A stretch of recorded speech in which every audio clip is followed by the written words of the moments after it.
Hi, everybody. Welcome. We're just waiting on one of our speakers to call into Zoom. Oh, I think she's here, but under my name. So welcome and thank you for coming today to Comics and California Nations Performing Reclamation. So this is an event that is co-sponsored by the California Center for Native Nations and the Reclamation and Native American Communities and the Performing Difference Faculty Commons groups at the Center for Ideas and Society. So thank you again for joining us and welcome. My name is Tammy Ho. I am an associate professor of gender and sexuality studies at UC Riverside. I'm also the director for the California Center for Native Nations. So I'm just going to start off with our campus land acknowledgement that we at UCR would like to respectfully acknowledge and recognize our responsibility to the original and current caretakers of the land, water, and air, the Cahuilla, the Tongva, Luiseño, and Serrano peoples, all of their ancestors and descendants, past, present, and future. Today, UCR is a meeting place that is home to many Indigenous peoples from all over the world, including UCR faculty, students, and staff. And we are all grateful to have the opportunity to live and work on these homelands. So as I mentioned, we have a co-sponsored event today that focuses both on the arts and performing difference, as well as reclamation and California nations and Native communities. So I'm going to start off by introducing our moderator, who is Nicole K. Furtado, one of our graduate students at UC Riverside. Nicole is a third-year PhD student in the English department. She is of Kanaka Maoli heritage and is from Nanakuli, Hawaii. Her research interests are in Indigenous studies, digital art, speculative fiction, science and technology studies, and decolonial futurities. So Nicole will introduce our speakers, and then we'll hear from our speakers, and then we'll open it up to conversation and questions. So if you have if you have questions for the speakers, please type them in the chat and we'll get to them at the end of the event after about half an hour or so. Okay, thank you. Nicole? Thank you, Tammy. And aloha, everyone from Hawaii. Good afternoon, good morning, or good evening to you from wherever you are tuning in. So our two speakers today, the first is Chag Lowry. He is of Yurok, Maidu, and Achumawi Native ancestry from Northern California. He's the author of the graphic novels Soldiers Unknown from Great Oak Press, the comic story My Sisters from Original Voices, and the books The Original Patriots, Northern California Indian Veterans of World War II, and The Original Patriots, California Indian Veterans of the Korean War from Original Voices. He is the co-producer and director of multiple PBS documentaries about California Indigenous people and cultures. Weshoyot Alvitre is a Tongva and Scottish comic book artist and illustrator. She was born in the San Gabriel Mountains on the property of Satwiwa, a cultural center started by her father, Art Alvitre. She grew up close to the land and raised with traditional knowledge that inspires the work she does today. Weshoyot has been working in the comics medium for over 15 years and has since contributed to numerous Eisner Award-winning books, including The Umbrella Academy, Little Nemo, Dream Another Dream, and Little Bird. She has earned accolades for her work that visualize historical material, including graphic classics, Native American classics, The Cattle Thief, the 2018 AILA Best Middle School Book, Tales of the Mighty Code Talkers, the 2018 Pew Arts and Heritage Grant-funded Ghost River, The Fall and Rise of the Conestoga, and 2020 American Indian Youth Literature Award Picture Book Honor at the Mountains Base. So today they're going to be talking about My Sisters, a 16-page graphic novel that weaves past, present, and future to convey the cultural significance of basket weaving to California Indian identity, ceremony, and the survival and reclamation of cultural practices. So I'm super excited to have you both here, and I'll let you continue our event. Thank you so much for having us. Yes. Thank you very much. Appreciate it. And thank you very much to Tammy for all her good help and support. This is the second time she's helped me present to UC Riverside. And the last time I presented, it was right before the pandemic, right before the shutdown. So that was the very last time. So I have good memories of that with the students. My cousin, Mark Minch, is a professor there at UC Riverside. Anybody taking his class? Anybody? Show me your hand. I'll tell him to give you an A if you show me your hand. Okay. So anyway, I'm his favorite cousin too. But it's an honor to be here, and it's an honor to present with Weshoyot. Thank you so much for inviting us to speak on this book. I've done a little bit of work with some logo design for the Medicine Waves conference, and also done a guest speaking for, I believe, 2 years ago. So I'm very honored to be here, and I really respect all the work that the students and the staff do at the university. So a little bit about the comic. In the chat box, because everybody loves comics, right? That's why you're here. And everybody loves Indigenous culture, right? So we're fusing both. So in the chat box, if you want to tell me who your favorite comic book character is, or a favorite comic that you've read in your life, go ahead and put it in the chat. I'd be interested in seeing that. So when I was growing up, comics as a format, as an art form, always very fascinated by it. I've read thousands of comics, and my wife is thankful that I finally got rid of most of them just in the last year. I had a lot of comics. Those long box takes up a lot of spaces. They do. But coming from the Indigenous perspective, how our artists and our basket weavers have always used sequential art as a way to share our stories and our histories and who we are. And the comic book format is just another way that we can use art to talk about who we are, share about who we are. And to be able to partner with and collaborate with Weshoyot on this My Sister's comic was, what a great experience. And I was talking to Tammy when I was there at UC Riverside prior to the pandemic. This was just still kind of a concept. So now to have the actual comic in hand, and Weshoyot is so talented, and I kind of looked at her work. I'd watched her work prior to us meeting at the Indigenous Comic Con. So to be able to, say, oh yeah, I collaborate with her and we've created this comic, it's very special. It is very, very special. Yeah. I'm so honored to work with Chag. I met him at Indigenous Comic Con in New Mexico. I believe it was 3 years ago. It's kind of a blur with all this COVID stuff. But he approached me, and I hadn't spoken to very many California Native people.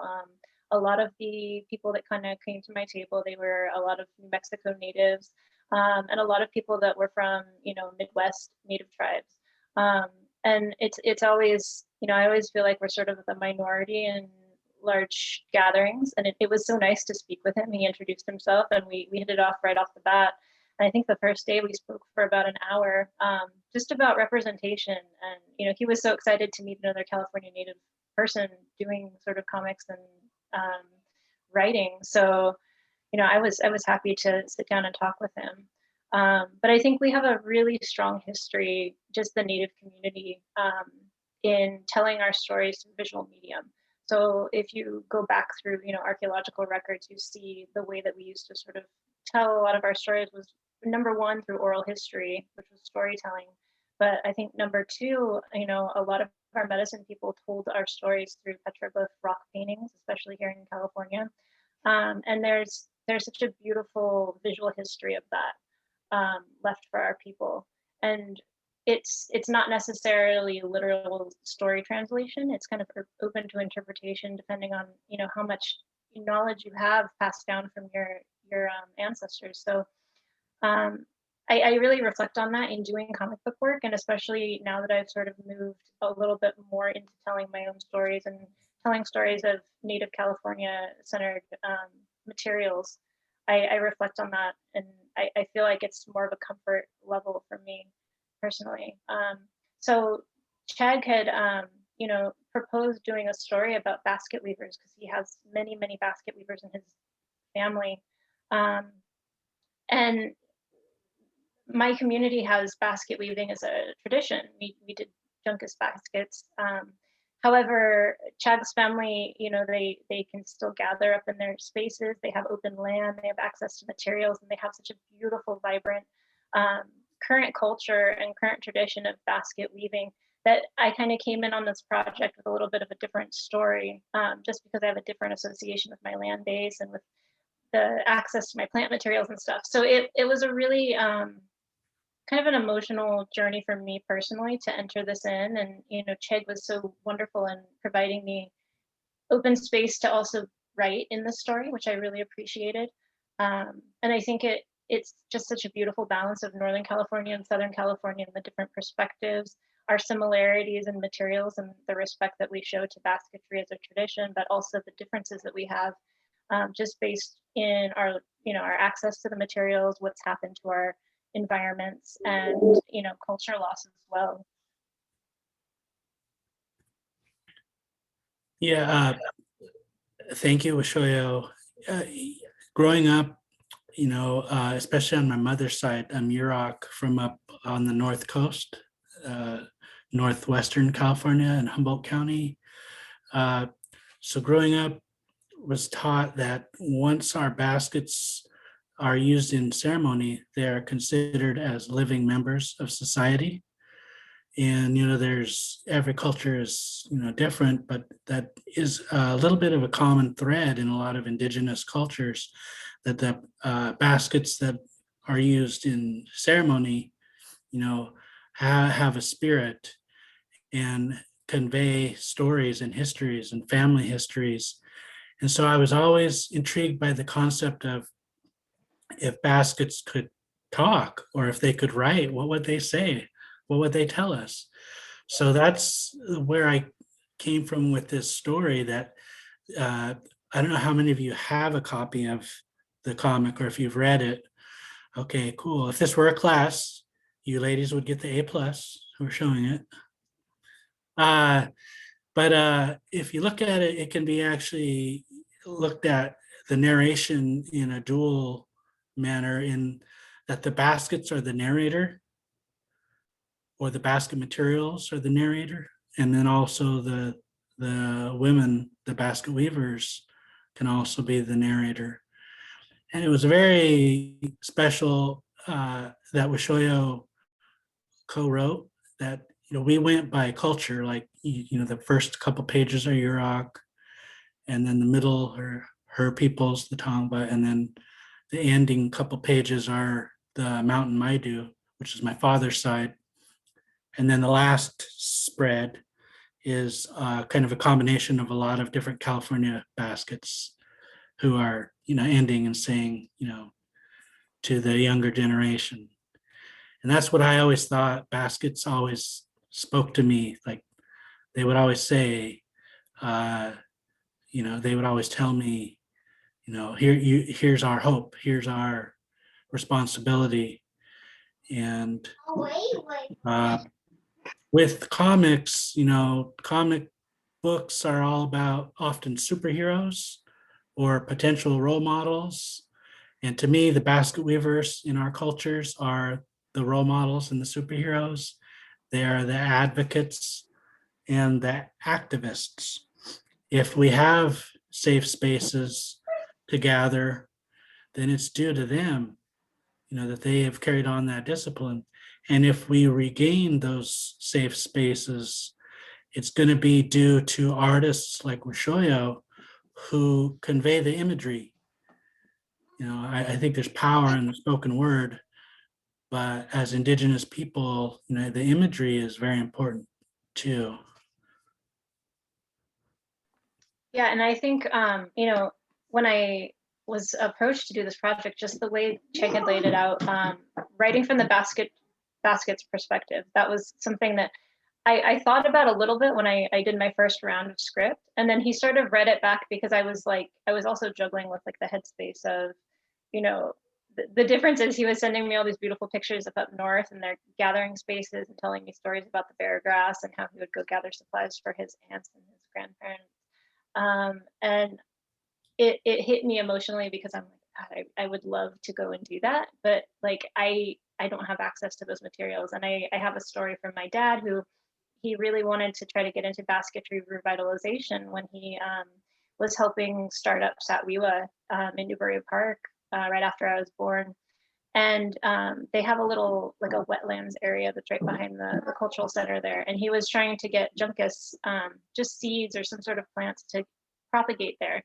And there actually is juncus growing, down, or there used to be down in the mountain area there, if you know where to look in the creek. But I remember him telling me, yeah, there's just a couple of plants, and they weren't big enough to gather for basketry material. So he came up against just not having access to materials that he could gather in order to carry that on. And unfortunately too, he didn't have any teachers to teach him, the methods of gathering properly, what time and season that you gather these materials. So he was starting from the ground up and building the relationships with the plants at CIBA. And then we abruptly left when I was about 5, so that kind of got cut off. But I was reflecting on all of these things growing up, because I've always loved doing fiber craft. I'm an artist and I do illustration and stuff, but my hobbies outside of this, I'm very much interested in spinning fibers and weaving fibers and the tactileness of being able to hold those in your hands. So I've always sort of gravitated towards playing with fibers with my hands, but never really taking it on a professional level. And I think some of the hurdles that my dad experienced, in trying to reclaim basketry traditions and just the lack of the relationships with the plants from the lack of being able to be around your own homelands, was there a huge hurdle that I had to overcome in writing. Just, it's a couple of pages of this comic, but and I submitted my script to Chag, and I said, look it over and see what you think, And he came back and he said, well, I was really thinking that this story would be written from the perspective of basketry, and from the living ancestors inside of those things. And then I had to take it back and sort of, after I had processed everything emotionally, go back from like an editorial perspective and try to follow what he had laid out, which I think was so meaningful in this book, to really kind of take out the human element. And there's so much emotional baggage that perhaps we carry as Native people trying to reclaim. But when you put your headspace in, the actual basket and think about, okay, well, they've seen so many things. They've been around so long. They've passed through, pawn shops and black market trading, whatever, museum collections, wherever these baskets go, because so many of them have been taken outside of, our families. What is the one thing that they all sort of hold and they're trying to bring back? And that's, me and Chag have talked about this. It's a feeling of warmth and love and carrying on those stories, and then also continuing to encourage that connection.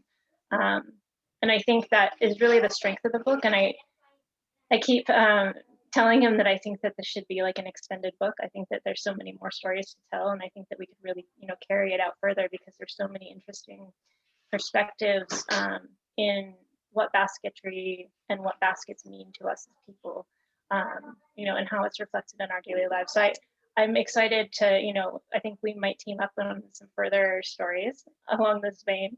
But I just think it was such a wonderful idea that he came up with. And this book is sort of like a launch of that sort of exploration, I think, of all the different stories that we have and all the different emotions and things that it kind of brings up. Yeah, thank you, Weshoyot. And so it was, it's a great thing, when you can collaborate like we have. And I think that's really neat to show. It's kind of an example, our people were not static prior to contact. We collaborated, we worked together, we traded, we still do these things, we still connect, we still have conversations, and to collaborate and create new art. To me, that's the best art, is when cultures, it's a mesh of cultural perspectives and ideas and experiences. And one thing that I did want to share, which is really cool, so when Weshoyot did this, the cover, it's multi-generational, right? And I've never seen a cover of a comic, that has California Native women on it. So that was very important. And there's the young girl, but the really cool thing is that the older lady here, and she's also wearing glasses. And I've had a couple of women say, "Oh, we've never seen anybody in a comic wearing glasses," right? But that's such a common thing, right? Half of us, maybe more right now, are wearing glasses. So representation can happen, in so many different ways in the comic book format, culturally, historically, just, wearing glasses. This page that she did that starts, and it's got the elder's hands on the top and the younger person's hands on the bottom.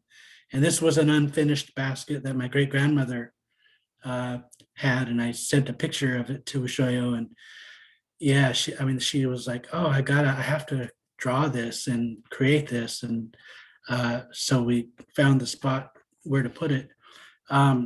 A little bit about the production side of the comic. I don't know how many of you are interested in creating your own comics or that process, but the way that I started thinking about comics and, the panel format, the spread format, is I worked in PBS. I directed documentaries and film work. And most of the time in film, you storyboard out the imagery before it goes live action. And so comics can be a good format there. If you're going to make a movie, that's why so many movies nowadays are based on comics, because film companies, they just buy the rights and the dialogue is there, the imagery, that the foundation is there. And so looking at the teaching and the sharing of Indigenous culture and history, I've always been keen on going to the foundational point. And so, this is foundational work. This is, other work can spring from this, but I know that Weshoyot and I, put our cultural perspectives on the foundational work. So that's very important, because that's not been the case, in the teaching of Indigenous history and culture. It's often, second or third person. So the primary source material is missing. But, this is a format that I've, as an educator, as well as, producing the work, I've thought about, going into pop culture. It was in comic books. Yeah, I'm very adamant that we show who we are in a contemporary setting, not always, from the perspective of the past, and not always from that place of pain or loss, which, there's a lot of that. If you're going to delve into Indigenous history in this country, or anywhere, basically, but especially in this country, because it's been so marginalized or suppressed, what's happened to us. But I think it's important. I was thinking of, little kids, especially young girls, Indigenous girls, who might be sitting in a classroom. And if they see this, this work, this is from a place of strength, right? And joy. And like Weshoyot said, and love and connection and caring, the mother and the daughters. And it's very special that Weshoyot is the artist and the writer of this, that because we, in California, there are men who weave, who are basket weavers too, but it's primarily a woman's discipline and role. And so definitely wanted to honor that as much as possible. I think I'm trying not to interrupt you because I think what you're saying is so important. But yeah, like, my repertoire of work, I oftentimes have picked historical based representation, and that is a huge issue, especially in our modern pop culture stuff. Like, so many of the native characters and stuff in popular culture and the large comic book companies are based on tropes, or they're trying to fix stereotypes that they've already sort of put out for the world. And I for a very long time didn't feel comfortable doing native-based comic book work, because if I mentioned that I was native, or if I mentioned I was interested in doing some sort of native-based storytelling, the only work that they would give me was work that fit into those historic tropes. And it was focused on the negative stuff that happened. It was focused on the genocide, or Western expansion, something along that. So it's taken me a long time to feel comfortable in doing contemporary work. And I think it's immensely important, but the opportunities oftentimes aren't there. So I love seeing contemporary Native work, but I also have sort of had to make a journey myself with my own personal work, because growing up, I never had any contemporary Native or female artists or illustrators to look up to, or stories that I could reference that showed California Native people or Tongva people, or Gabrielino, any Chumash, anybody from Southern California. I didn't have that sort of representation. So navigating this thing, you kind of feel like a ghost sometimes, because you don't want to fixate solely on the past, but you need to retell some of the past stories, especially if they're personal tribal stories, or stories that have been misconstrued in the popular representation. So I feel like I kind of have to go there sometimes with the work that I do, and I'm trying to push myself to do more contemporary work. So when Chag approached me for this, I was overjoyed, because I feel like he really has worked within the public field in doing contemporary stories, and doing so in a very thoughtful manner.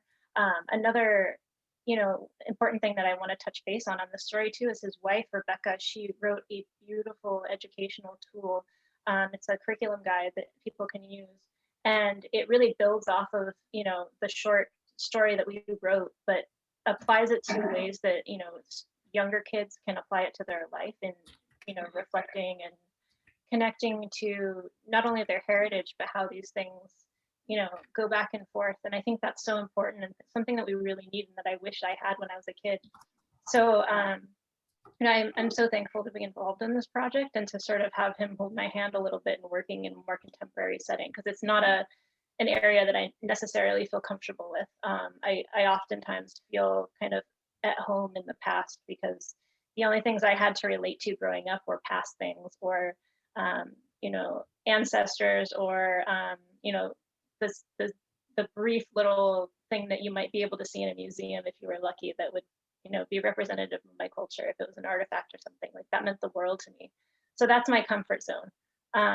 But it's really cool to see so many contemporary, we've had university teachers and LA Unified School teachers use this in their education, and to see the feedback has been just amazing for me, and really warm, and knowing that we can do contemporary things, and that it's being accepted in this way, and also used for young kids.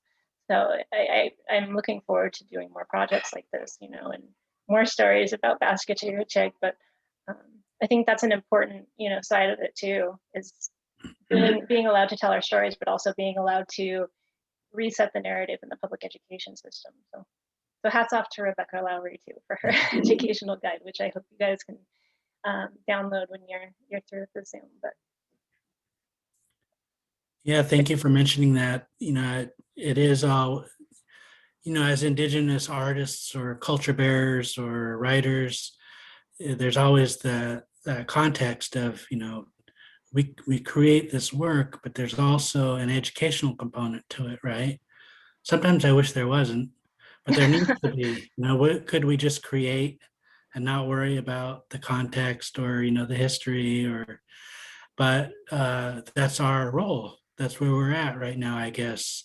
And so I Rebecca, as a teacher and an educator, and I asked her, we worked together to create curriculum based on my comic stories, and any future work, that would be the goal. Again, the comic is the foundational piece, and kids, especially, young people, especially right now, are very image based, right? If you don't catch their attention the first couple seconds, they swipe left or right, whatever. So the imagery, comics, you keep their attention span, and you get a reaction, and then you can go maybe into the lesson. So the comic book, the art, the imagery can be a useful tool, and we want to provide teachers with the curriculum so that they don't have to produce it themselves, and we know it's quality and it's based on state standards. And so that's another piece. I know there was a question about the color palette for the My Sisters. Weshoyot, do you want to talk about that? Yeah. So the color palette was very intentional. I know that there's a lot of discussion that has been had about sepia tone in Native representation, and thanks to a very well-known, photographer I'm sure you're all familiar with from the 1900s. He sort of cataloged Native people, and his photographs are done in sepia tone. So, growing up, that was the type of representation that I saw of, people that look like me, and my dad and my brothers and stuff. And me personally, I'm very color sensitive. So a lot of the work that you'll see coming out that I do is sort of neutral tone. I get really overwhelmed with really bright colors, and I don't know if it's like a personal thing, but I like the nuances in soft gradiated neutral tones. But I was thinking specifically for the color palette for this book of just the landscapes here in California. And I think we have a very distinct color palette to, the plants and the land, and especially the places that we mentioned in the book. So Chag, he sent pictures of, the places I was drawing up north, because I haven't ever visited those areas. And they're very lush and green. And, they have oak trees up there. We have a lot of similar, just continuity in our cultures, oak trees, acorns, pine nuts, our use of shell jewelry and regalia, our use of deerskin hides too. And there's just a certain palette that comes out of those colors. So to do the colors for the book, what I did is I used sepia tone ink washes. So the original pages are all done in sort of like, sort of a rusty, it varies from like rust to burnt ochre ink wash, and then I scanned those into the computer and then did color overlays to sort of push those colors and make them more vibrant. But I really wanted it to be reflective of the colors that you see here in California, and I hope that I was successful in doing that. And then also the colors that you see in basketry work too. We used a lot of like plant dyes to show the different designs in basketry, and so I learned a lot about the plants and the maidenhair fern up from Chag's territory that they use when they weave. I watched all kinds of really beautiful videos on weavers, and also referenced a lot of the CIBA material from California Indian Basketweavers Association, just to get a better feel of all the colors that they use. They're very similar to one another, but they're they create contrast, and they're not brightly colored like things that you might see in a typical powwow setting that so many people associate with Native American people. But our California Native color palette is a lot different, I think, and I think it needed to be represented. So that was the many thoughts that I had behind the colors of the book. Thank you. And so Weshoyot mentioned the CIBA, the California Indian Basketweavers Association. They're a nonprofit. They've been around for several decades.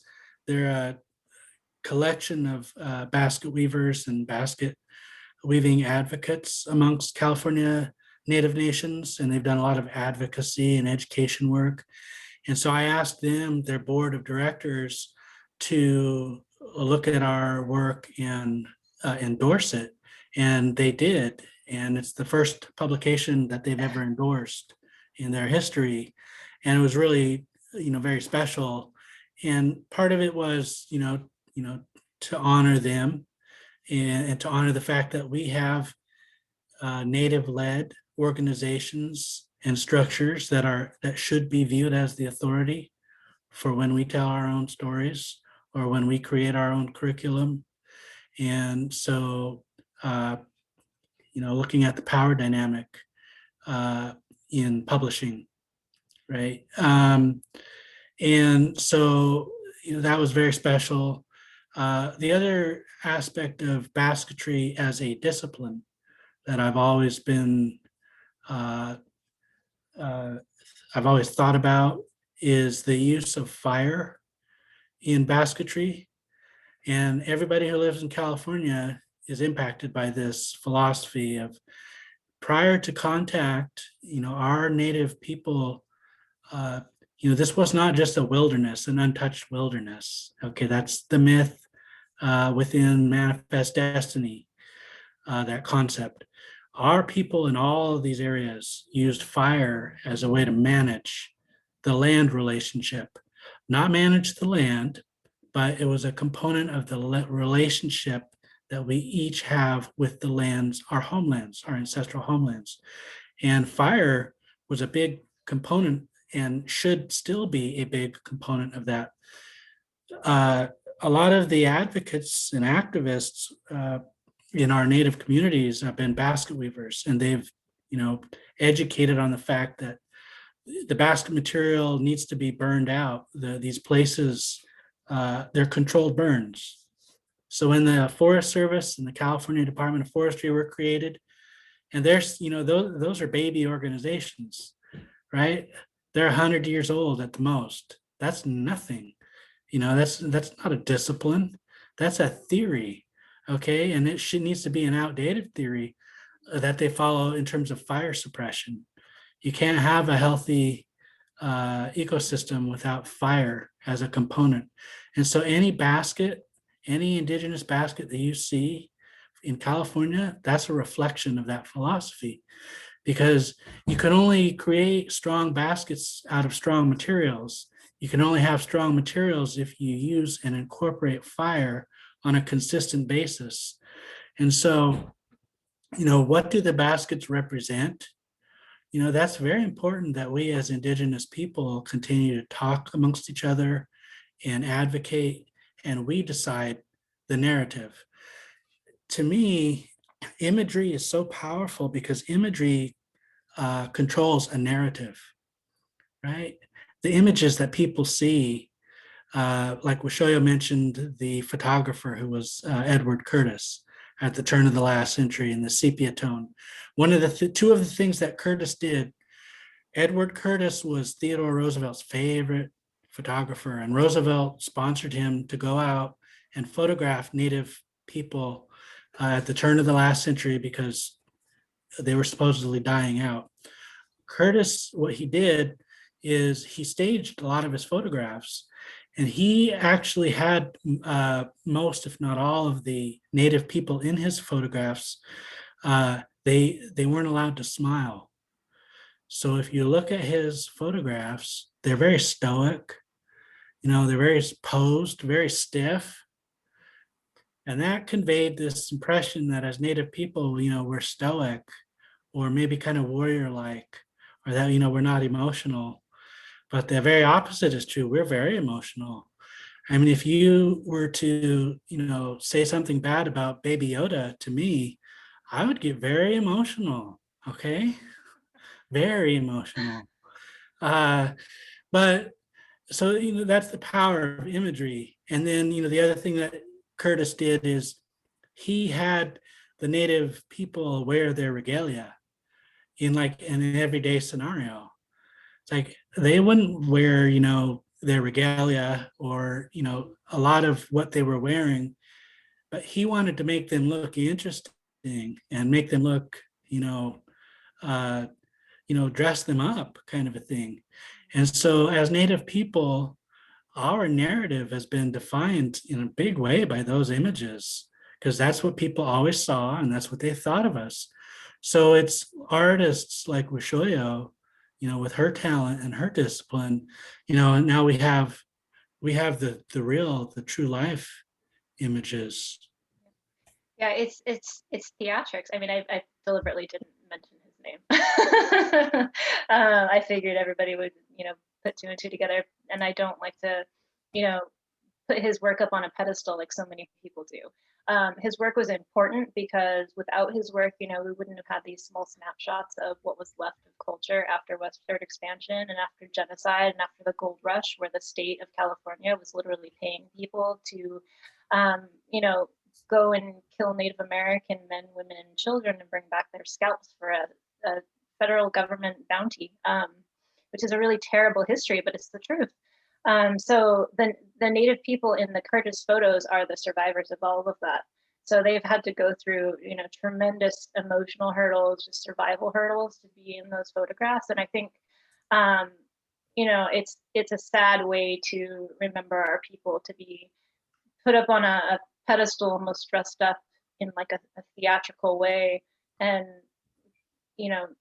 sold, and it's very problematic representation. So reclaiming those narratives, and I like to use things like that and then try to repurpose it in a way that it's a commentary, I suppose.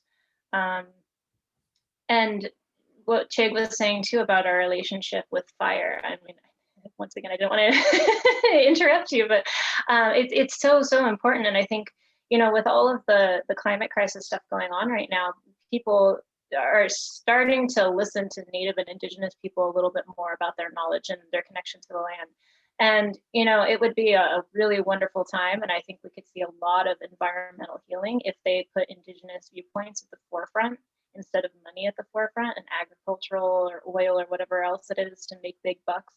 They're doing immeasurable harm to the world right now for the sake of money, for the sake of manufacturing cell phones, for the sake of, mining lithium so they can build things for Tesla company and have, the next greatest thing that people can throw their credit card at. But we really need to think about our relationship to the land. And that not only goes back to traditional fire practices here in California, which they actually banned for Native people to have ceremonial fire. I mean, that was one of the first things that they did, is they started arresting people around the gold rush era for having any sort of ceremony that involved fire.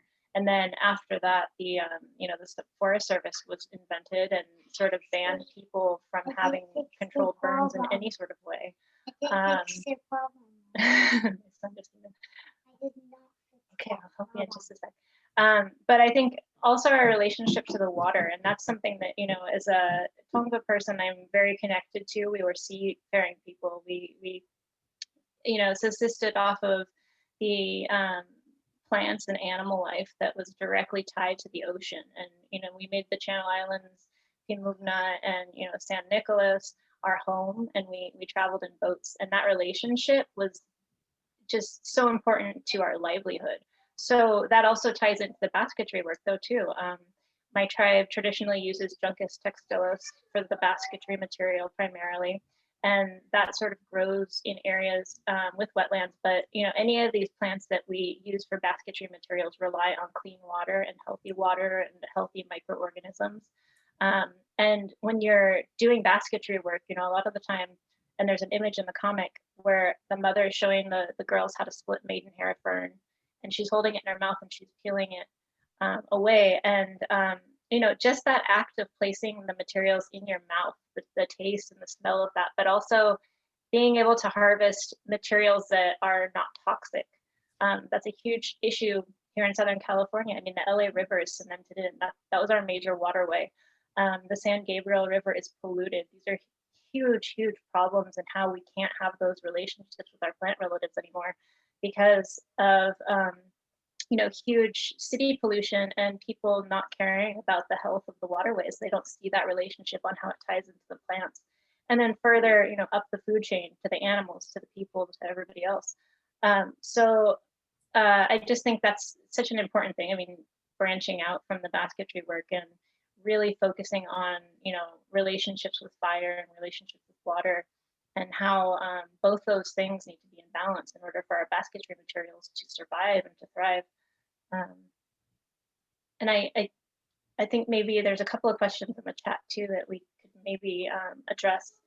I see the clock is ticking down, but Weshoyot, Nicole, do you have questions for our speakers before we turn to the audience questions?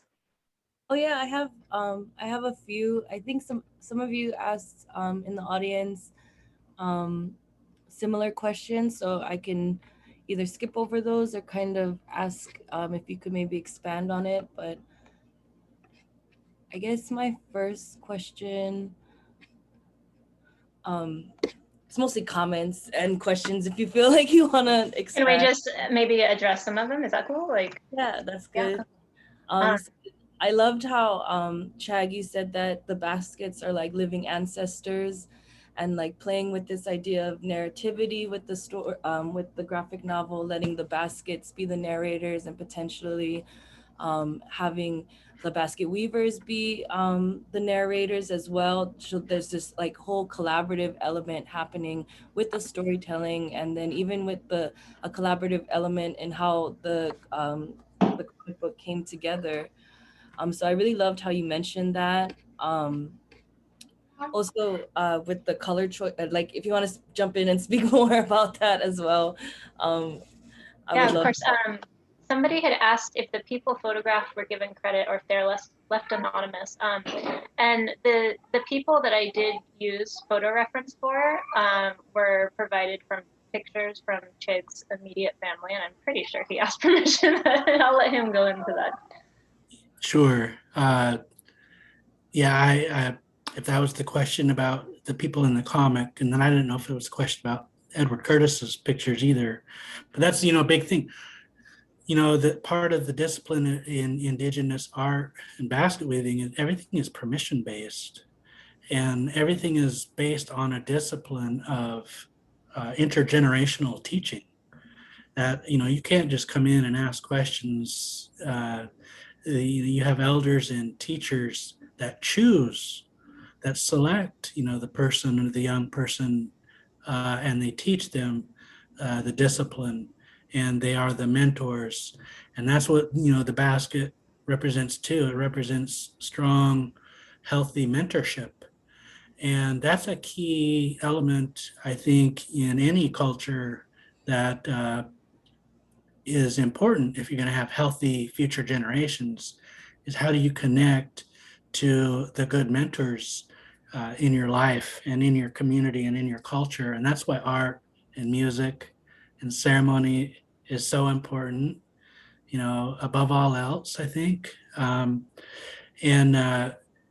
so it's all interconnected. And, Weshoyot and I are definitely going to continue to work together, and definitely going to look at the elements like she mentioned, water and, the sky and earth, architecture, and how as indigenous people, our artists and culture bearers have always led the way, always paved that good, led the way and created those good pathways for us. You can only, I think, artists often envision the healthy future, and then the audience, or the rest of us, so again, that's the power of imagery. If you can see yourself represented in a good, healthy image, then you can conceive of being, the good father or the mother or and as Native people, we have every right to be represented in that way, in the imagery that's shown and used. Are there any other? Say. I wanted to build off what you're saying too right now. I think representation by having Native writers and artists, and even, as you produce this comic, I think that's so important. I've done a lot of work, for companies that are not Native, as well as some independent companies like Red Planet, and Lee Francis, he's a Native writer and he's a Native comic book publisher. And the difference in editorial control, what you're allowed to put out there, what you're not allowed to put out there, is so, even on the the pop culture thing, it's controlled. And I that's why I really kind of prefer to work with smaller independent other writers and artists, because they have a passion for what they're telling, and they want to provide positive and accurate representation that hasn't been provided with past projects. And in sort of larger format things, like I was involved in some Marvel work recently, and I did it because it was a bucket list thing that I really wanted to do since I was a teenager, a character that I really enjoyed, and I think she helped me with positive representation when I was a teenager and going through college and seeing a positive Indigenous representation in comic books of a woman. But they've done some other projects too that are a little bit problematic, and that's the risk you kind of run when you work with non-native writers and non-native editorial staff. They still kind of have these tropes and these stereotypes in their head, or they don't want to push the boundaries or think outside of the box. And I think one thing that in doing projects like this, and I really, really hope that a project like this inspires younger generations, that not only is there a market for this thing, so it's something that you can do as a job and get paid to do, but it's important to tell our stories. And rather than working in a broken system, trying to fix these things that, occasionally they'll give us a platform to speak or to do art for, I think the strength really lies in us telling our stories and our narratives from the ground up and controlling those things on our own, with our own publishing companies, with our own publishing imprints, our own writers and our own storytellers, and not necessarily handing those things off to larger publishing companies, because they don't have the same end goals. They don't have the same end goals in inspiring our youth. They don't have the end goals in perhaps healing traumas, from our tribe or from other tribes, or reestablishing historical narratives that maybe were white-centered or male-centered, and so they were very skewed and almost like propaganda.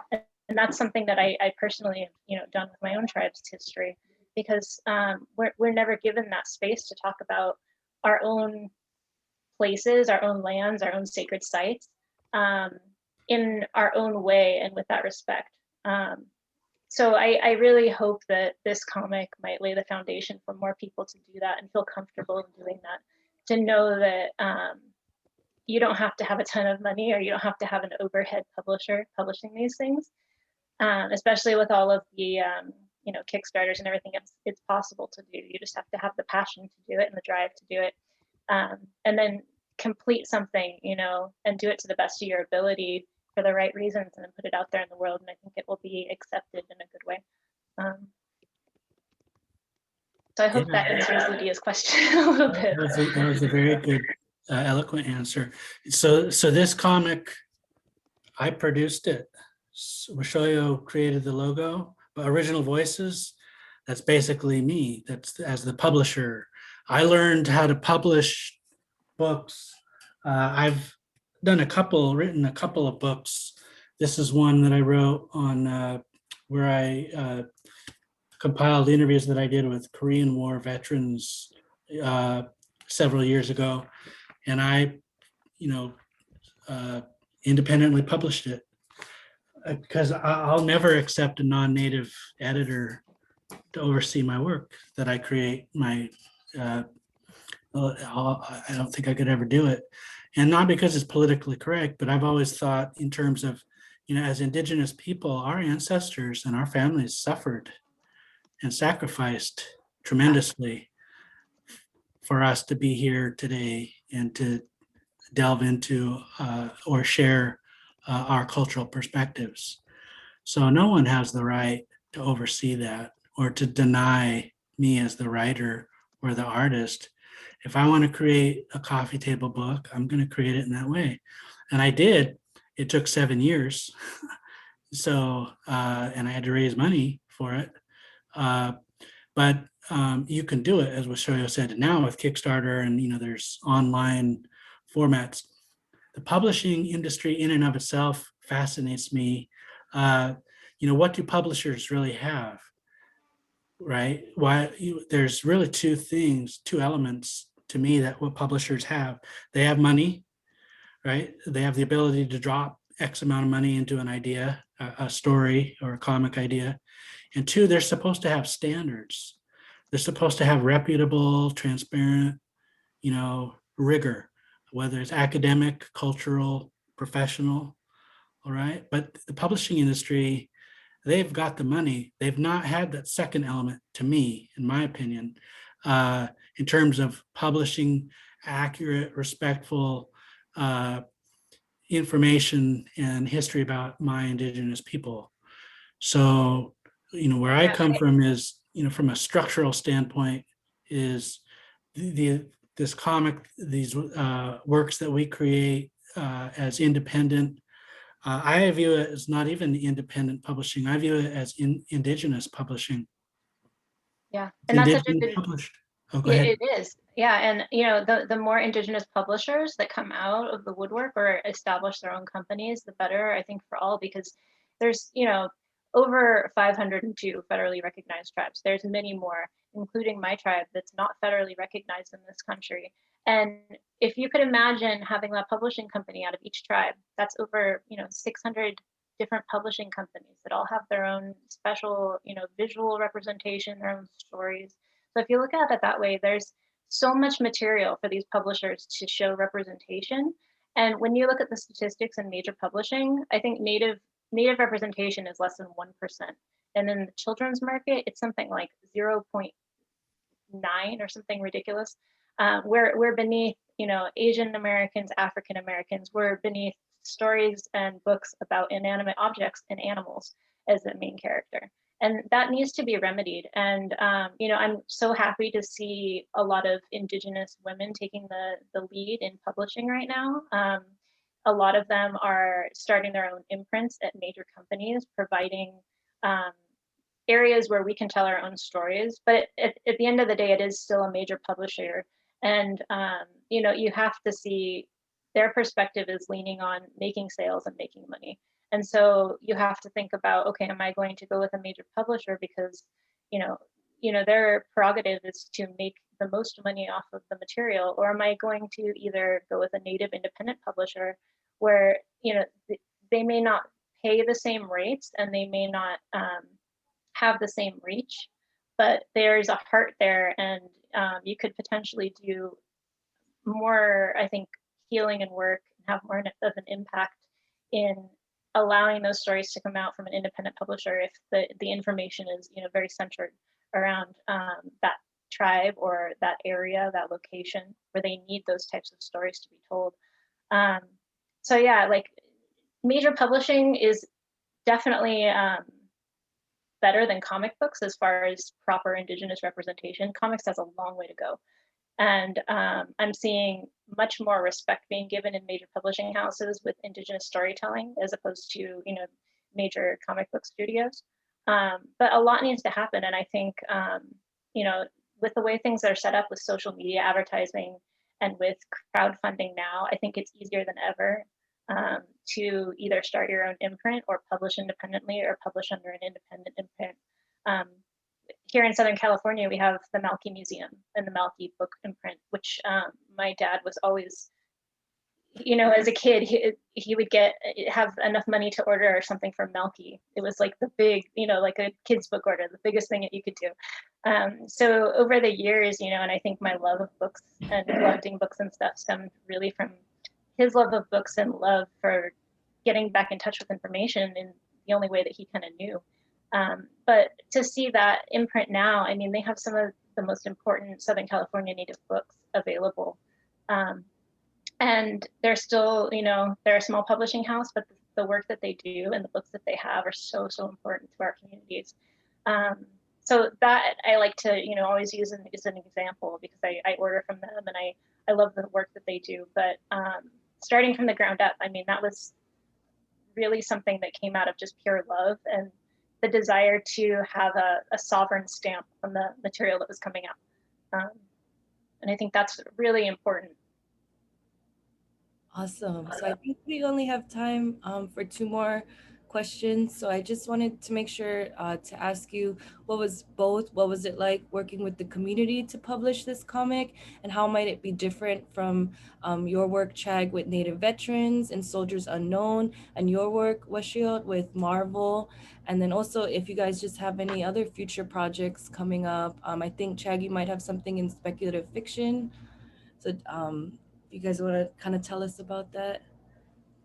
Sure. I'll You know, let him go so first. this book, this comic, this story, and I feel like it's just Shoyo and I are just at the start of the journey, I think, with this story and this comic. I look forward to, like, in a year's time, where will this have taken us, and where will this model go, what we're modeling.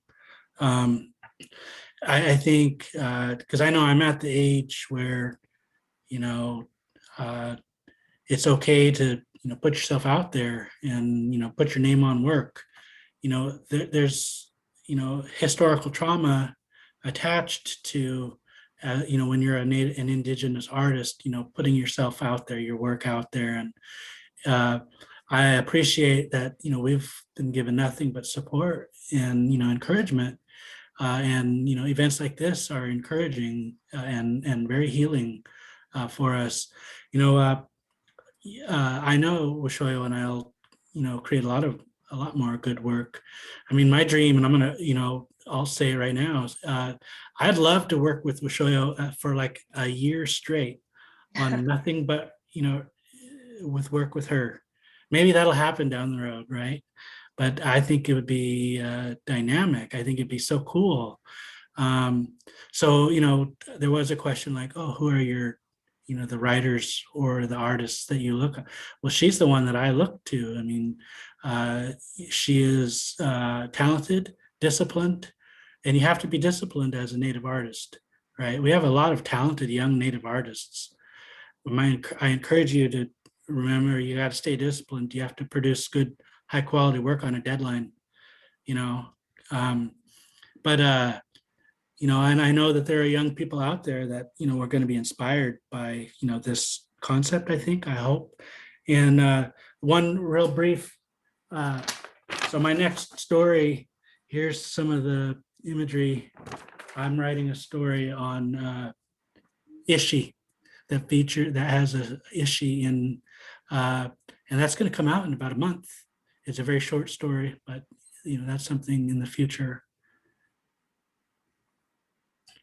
Yeah, like I said earlier, like I will continue to work with independent and Native run imprints, because I think really that's where some of the most important work is happening. And especially if, there's connections, and we unfortunately have to spend a little bit more time and energy in writing educational guides, but we're in a really interesting space right now. And doing this, being in comics for the last 15 years, I've seen a lot of different sort of trends pop up, and different things in the market, but to see not only the ease and access to self-publishing now, but the response from high-level academics, because they know that their educational system is broken. They realize that it's outdated. They realize that it's biased, and it's written from the perspective of white males. And so they're so hungry for, a Native side of things. And I think, it's not a place for us to exploit our culture, but it's a place for us to, speak about our truths and speak about what actually happened to our people. And, navigating these spaces can be really difficult too. Like I said earlier, my tribe is not federally recognized. Our land base is Los Angeles Basin, extending down to Long Beach, extending into Pasadena. One of the most valuable, commodifiable land bases in this country. And yet our people are not given a space to speak. We don't have gathering spaces on our own tribal lands. We don't have places to hold our ceremonies. We don't have any reservation spaces. And we're constantly, kind of stepped on by other tribes who might want to give us a land acknowledgement, or might want to use the term Tonga. And that's something that's just recently come up, to see this sort of turn in the popular culture, because actresses are now, giving us representation in this area. So I think the next steps truly are, us not only telling our own stories, because that's very important in the relationships to the land and to the history, but also resetting the narrative from our own perspectives. Some of the work that I've done, I've told stories about, one of our medicine women who led a revolt against the San Gabriel Mission in 1785. That story needs to be in public education when they cover California history, instead of the romanticized mission systems. The story of Ramona, the Cahuilla woman, that needs to be told, and not in the Helen Hunt Jackson version. From the traditional version, of what she went through, the racism that happened, how her husband was killed due to racial issues and land issues, and the ramifications of that on our people, because that story and the story of Puiparina, it echoes throughout generations and generations afterwards. Like, even current generations, I'm sure that there's stories that are so similar to those things. And also, another project I want to do is a story about the lone woman of San Nicolas Island, who was an ancestor. Reading Island of the Blue Dolphins in school, it was the one area where this person is from our tribe. Oh, we're reading about this in history class. This is amazing.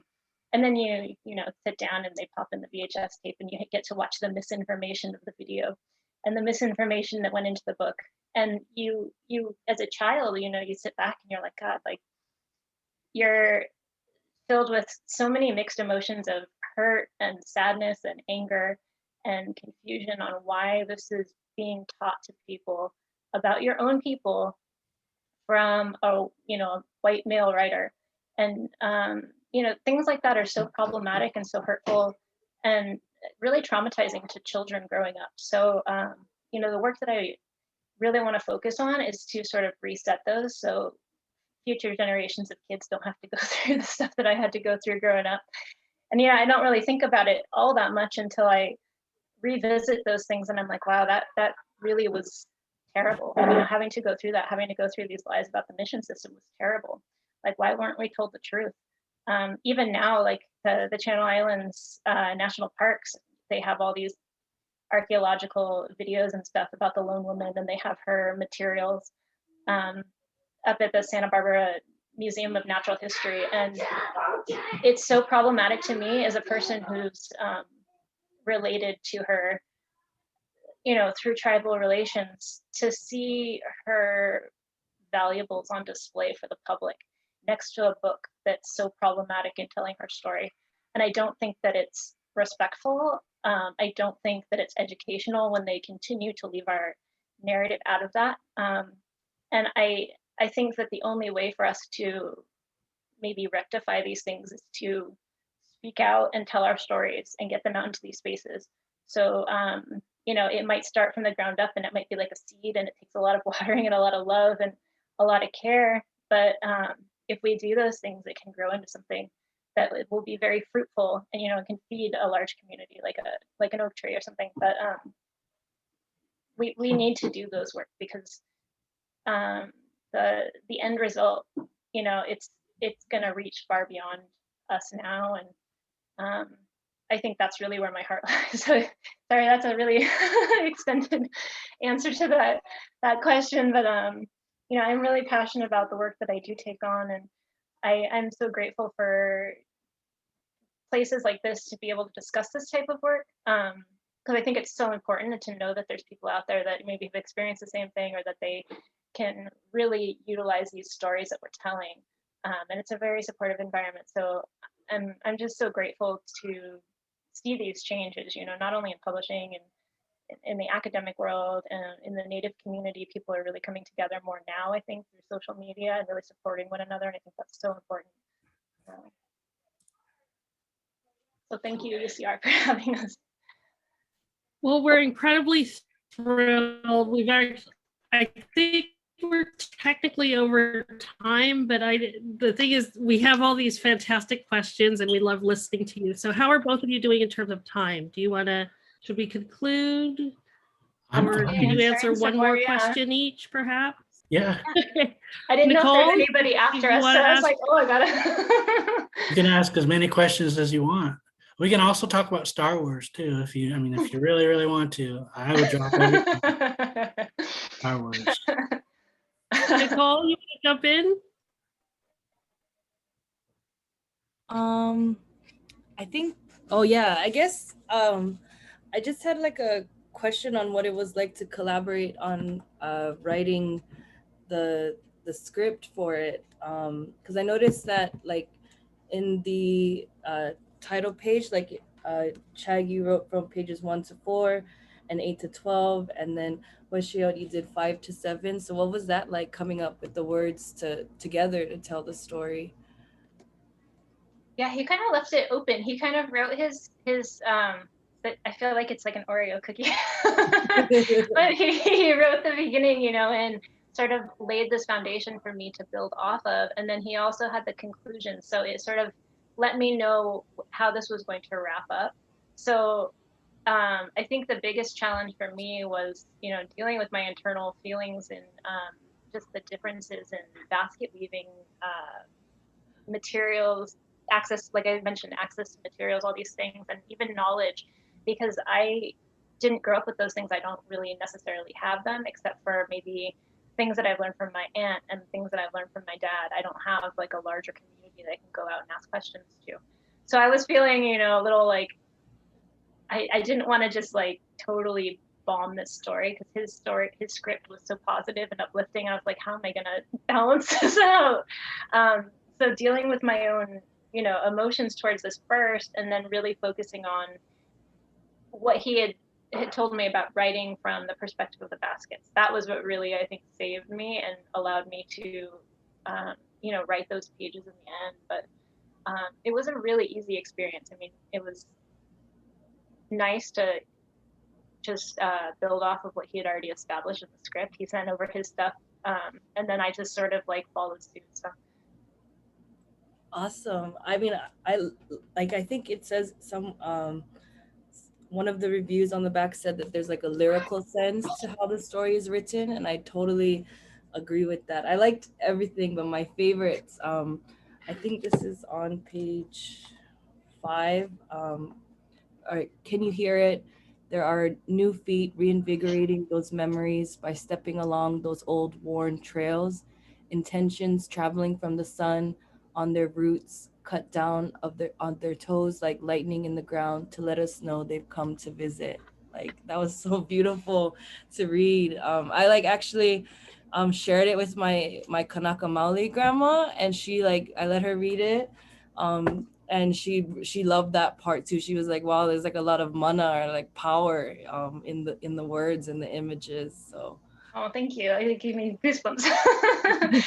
Yeah, no, I was really, I never actually gathered junkus. And so I was imagining, what it would be like if I went with my aunt and we went to a spot, because I know there's a place here in Southern California that's been tended for many years by tribal members and community members. And so I put myself in sort of this meditative space and thought, like, okay, what would it be like to walk those soils? Like, I know what it's like because I go hiking all the time out here, but it would be inland, a little bit drier than what I'm used to here on the coast. And I was thinking, like, when you're out hiking, how the sun hits your hair and it warms your head and just goes all the way through your body. And then I was also trying to think about the basketry materials. They grow out in those environments and they just feel that every single day. So I was trying to compare and contrast, what it feels like being a human being experiencing those things, and then reflecting the plants and our plant ancestors and stuff. So thank you for reading that. and I think you said the color palette was inspired by that as well, because I was struck by that because it seems kind of like sequential, like the green leading into yellow and like brown hues. Mhm. So it does feel like a very like on one hand like a lyrical sense of the words, and like your body feels like that care and love that you were mentioning that that went into the project. And also I'm just so like happy to see that there's a curriculum for like elementary and high school students to kind of process the book and like learn more about like going beyond the book and like thinking about I think some of like I checked out what it said in terms of the curriculum. So like activity 1 is like, where do I come from? So like genealogy, what kind of basket am I? How does my basket grow? Where does my basket grow? And things like that. So it's like a beautiful experience that people can take beyond the book as well. Yeah, when Chig shared that with me after, you know, we had written and finished the project, I was just so overwhelmed. And I told her, I said, please give your wife, like, tell her I have mad respect for her and what she did. Because, you know, for us and as Indigenous people, when we read things like that, like it clicks. We understand what that question is asking us. But I'm thinking, like, you know, if you were to present this in the public school format, because I went to a school, you know, I was the only Native kid in class, and we rarely had, you know, it was predominantly white kids. We'd have some Hispanics and Latinx, and you know, occasionally there would be an African American kid in the class. But could you imagine like a classroom of say 20 kids, Caucasian kids, reading that and having to wrap their minds around what she wrote? I mean, it's something that I think we're so connected to, and I think there's such a disconnect in the way that you know, America kind of teaches those relationships with plants and animals. They always have this egotism where human beings are at the top of the pyramid and you're supposed to make all the money, and plants and animals are these primitive things beneath you. But ultimately, you know, those things, the plants and animals control the state of the world, and they're going to control, you know, that balance. And we as human beings have done so much detrimental harm to that world, you know. I think people need to go back and really fixate on those relationships and understand that connection. And I, you know, I really hope that that curriculum guide gets into Native schools. Yes, I think that's very important, but even more so in the public education system. So, you know, there's a teacher down in LA Unified School District, and she is teaching it. She's either Pacific Islander or Asian American. And I just thought, like, wow, like, you know, to have that in a public class setting and to let kids do what they will and understand these things. Because I think kids are a lot more intelligent than we give them credit for. You know, they're not like these, like when we're adults, we're so transfixed in the way that we were raised and we have all these things. But kids are so more organic and opening to learning and absorbing different cultures in different ways that I think that's really where the impact is going to happen. So yeah, Rebecca, she did a really beautiful thing with her curriculum guide. Right? I feel like we should teach it in college too. Like, yes, right? It's important. It really is important. And I think it can help so many different age groups. I think, you know, to dovetail off of what Weshoyot was saying, you know, and by the way, that Nicole, that image, that panel, and what you said, that's my mom's favorite line and her favorite panel. I think it speaks to a lot of people, and it was very, you know, very unique and very special to be able to honor Weshoyot's writing and her cultural perspective, and you know, that space to be able to feature, you know, her writing. And she was very open when we first started talking about her emotional response to the, you know, these concepts. And I was taking some photographs of some of the baskets that we have and thinking about all of the conversation that Weshoyot and I were having. And I was holding this one little basket, and it literally like dawned on me that you know, I should be respectful and honor what she is sharing and change the format of the story so that, you know, we co-write this. Because when I first initially thought of this story, you know, this concept was before I met Weshoyot, but, you know, being able to learn from her and be guided by that, you know, that good medicine, you know, that was a good lesson to me as a comic creator, that, you know, when that space has been earned, when that story is so powerful. We need to do our best to honor that. And that's a structural challenge, right, in publishing. So my intention, with all the work that I ever do from here on out is to try and remember that lesson that basket spoke to me. Yeah, because look how powerful her writing is. She's the writer and the illustrator. And I chose to honor her work by putting it in the heart of the story. It's the middle. It's not the middle, it's the heart, it's the spirit, right? And I take that from a lesson from ceremony. Like, we surround things that are the center.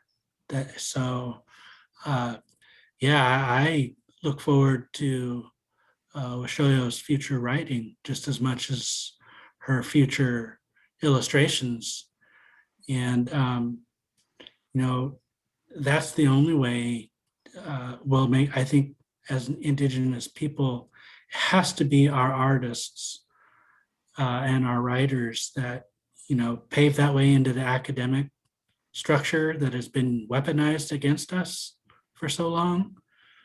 So those of you who, have sat through this, you're a part of that now too, hopefully. You go out and everything relies on our allies and our advocates, and you don't have to be Native. It's good. We need the partners. So if you like that curriculum, please share it. If you like the comic, please, feel free to, next time someone asks you to list what your favorite comic is or your favorite comic artist, on a chat, feel free to, put Weshoyot or me. That's okay. That's good. Yeah, drop these in those free libraries and stuff. You can afford to buy an extra copy or send one to your public library too. That would be so impactful. Or even your elementary school, donate to elementary school. Yeah, and I'm very grateful to have been given some space to write in this book. I really love to write, but I don't always feel that confident in being as direct, I guess, as I feel like sometimes I need to be. But I'm warming up and understanding that people appreciate sort of my stream of consciousness writing. And I'm happy to write more. But I really want to thank Chag for giving me that space, because a lot of the time, when you work in major publishing, you're not given that space. You get hired with an already established script, and it's already kind of set in stone. There's not a lot of organic motion or any sort of collaboration. You're hired to draw that script. So I'm very appreciative to work on projects like this where I can add some voice to it and flex my writing skills and maybe offer up a perspective, about my tribe and what we've been through and stuff. So thank you, Chag. It was my honor. And also, I wanted to convey, it was earned. I didn't give you anything. You've earned it. And I think that's important, an important concept, with this comic. Our Basketweavers earned the right to be viewed as superheroes and the right to be viewed as the carriers of good medicine. And, I think, this experience for me as a Native guy, has helped teach me, like, how can I be an ally in recognizing that earned space for, the Native women in my family and culture and communities, because in the end, it needs to be recognized that our Native women are the leaders and the decision makers. They've always been that, and that a truly healthy community and society has to honor and incorporate that leadership in every way possible, just in every step of the way. And so I appreciate, collaborating with Weshoyot and learning that, trying to remember that and thinking every time I see a basket, I think my great-grandmother, my grandmother, my mom, my sister, all the women in my family, my wife, how do I continue to try to be that ally? And I think it's, important. Everything, the way, my opinion is that everything in relation to Indigenous rights and stories and histories, those are retained rights, right? We've never been given anything, okay? Not by the US government, not by the state government. We've always had to advocate and fight to reclaim those inherent rights. And I think that's a necessary component to the conversation as to, why are we doing these things, where we are reclaiming, and it's our right to do that. We are reawakening knowledge or relationships, and it is our right to do that. And it is our right to do that not just because we've been here since time immemorial, but it's our right to do that because we have responsibilities, right, that are unique and powerful and can help everyone, just like Weshoyot was, eloquently stating. If you follow Indigenous best practices, whatever they are, it's going to benefit everybody. Okay, there's nothing to be afraid of, really. So Thank you, true. Chag and Weshoyot. I think that's actually a great place for us to conclude our conversation. So thank you both for your time, for the gift of my sisters and sharing it with us. And it's very clear from the audience chat that folks are very excited to get their hands on the book and to teach it and share it. So thank you both again for joining us via Zoom at UCR. And we look forward to hopefully inviting you back to campus in person when that's safe and hearing more about your collaboration. So thank you everyone for coming. And this will, I guess, officially conclude our event. So thank you. Thank you so much. Thank you.